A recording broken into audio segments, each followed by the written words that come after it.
Darren J. Anong trabaho mo sa Optical Media Board? Clerk to po sa accounting unit po. Clerk. Studied issue ba yan ng OMB? Hindi po.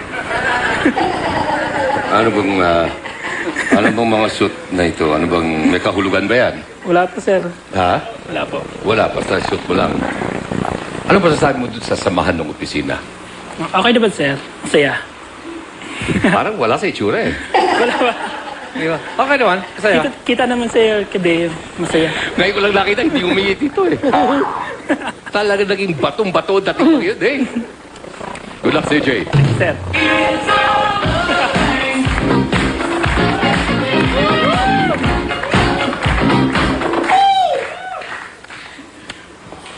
Phillips? Good afternoon po. Good afternoon, sir. O nga, ikaw ata ang paborito ng buong opisina eh. Pero ikaw daw ang pinaka-senior. Ilang taon na? 21 years. 21. O minsan dumating ba sa medyo nasugatan ka, na ospital ka, dahil sa klase ng trabahong ginagawa mo? Nabato po ng monoblock. Nabato ng monoblock. Yun lang. Yun lang. Pero binakaupo ba sa monoblock? Wala. Inagiso doon sa Harrison Plaza. Sa Harrison Plaza. But pero, kasi nakakasama kita sa ilang mga outing, ika nga, no? Sa mga dinadayo natin. Medyo may kalakasan ng boses mo. Ano ba nangyari sa yung dalawa ni Deo ngayon? Ikaw, medyo mababa boses. Ito si Deo. Naku, ay naku, malo. Ay. Ilan ka ba sa pamilya? Pangatlo po. Pangatlo. May mga naka. Marami po.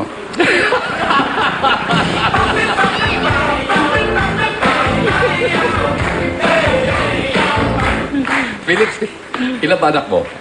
Apat po. Apat. Malalaki na. Graduating na po yung yung panganay. Para na misis mo? Telma po. Telma. Gusto mo batiin? Hindi ko nanonood eh. Ha? Nasa office ah.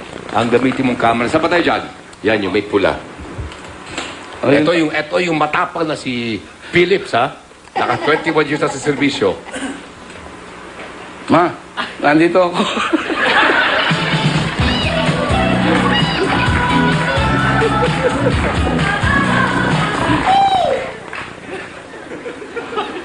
Ano ba yan? Sir, wala akong kinalaman talaga rito eh.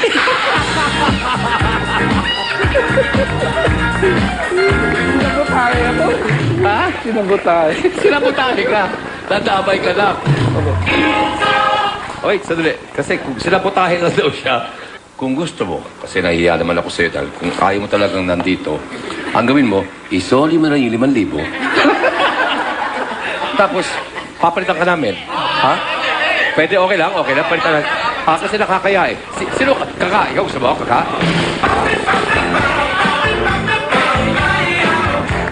Gusto mo isoli yung 5,000? Sir, gusto niyo mapahiya?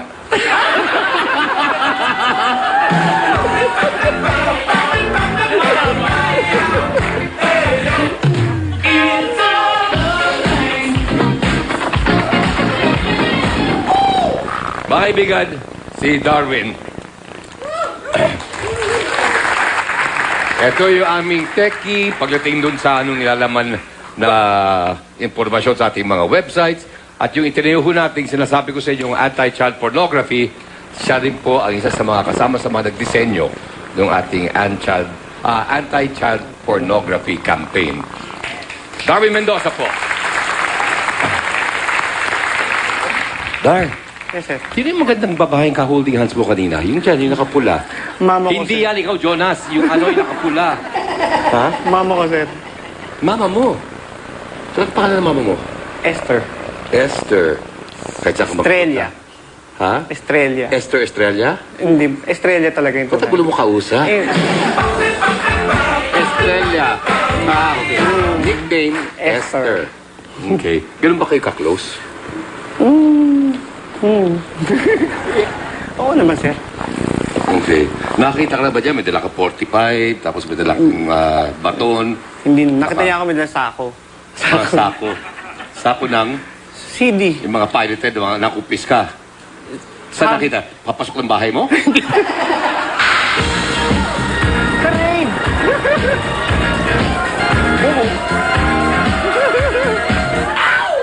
Sa raid. Kasama si Kasama mo? Esther sa raid? Yung sa TV. Oh, matagal na yun, sir. Ha? Matagal na. Nakita ka ng mama mo, papasok Na may- ng bahay, may dalang sako. Ay, hindi. Kinupis ka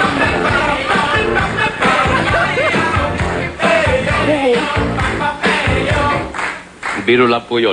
Alam mo si Darwin kasi, lagi na sa opisina. Good luck, Sir Darwin. Salamat, sir.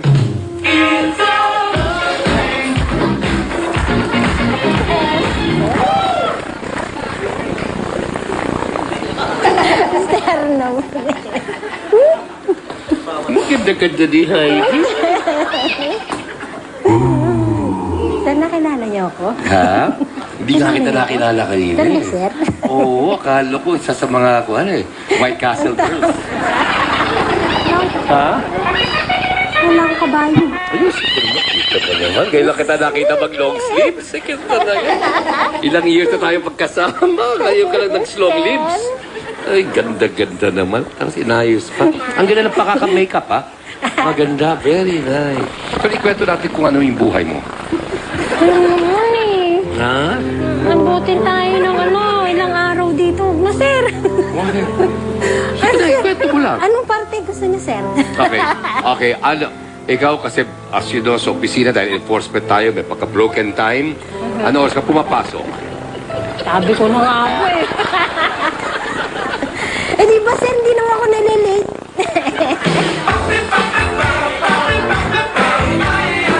Hindi naman ako nalilate, sir, di ba? Oh, never ka nag-late. Minsan ka, hindi ka pumapasok eh. Sir, may dahilan naman. Hindi, kasi special yung hinihingi ng trabaho natin. Minsan papasok ka ng 10. Correct? Ah, sir. Okay. Aalis ka ng alas Alas 6. 7, Alas 7. Saan ka umuwi? Sa Dau.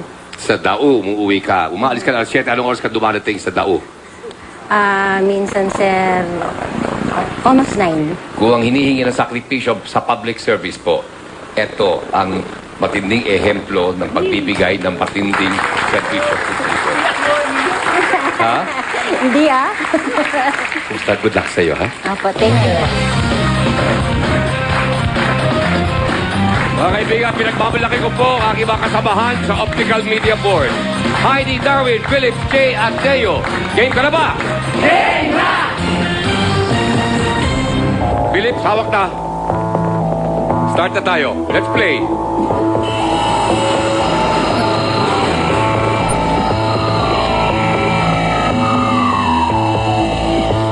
Good luck po sa inyo. Kamay sa dibdib. Let's play. Sa World News, anong city ang host ng recent APEC Summit? A. Sydney. B. Philips. Australia. Wrong. Still. Is it J? Sydney? Australia is correct, kaya lang hinihingi. Anong city? Sydney. J, correct. Discarte, J. Abante ako!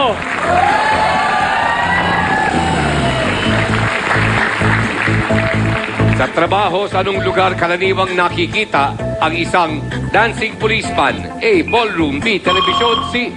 J. Sa kalsada? That's correct. Dahil siya po ay isang traffic policeman. Discarte, J. Abante ako!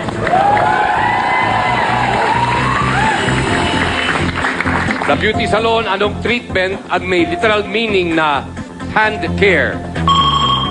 Deo. Manicure. Padalating phrase, manus cura. Correct. Discarte, Deo. Abante ako!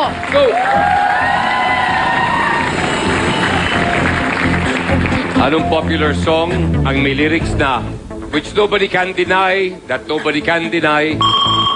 Darwin. For he's a jolly good fellow. That's correct. Discarte, Darwin. Abante ako!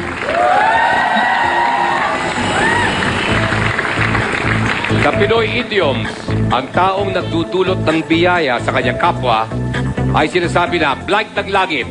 A. Phillips. Ulog ng langit. That's correct. Discarte. Atras si Jay, abante ako.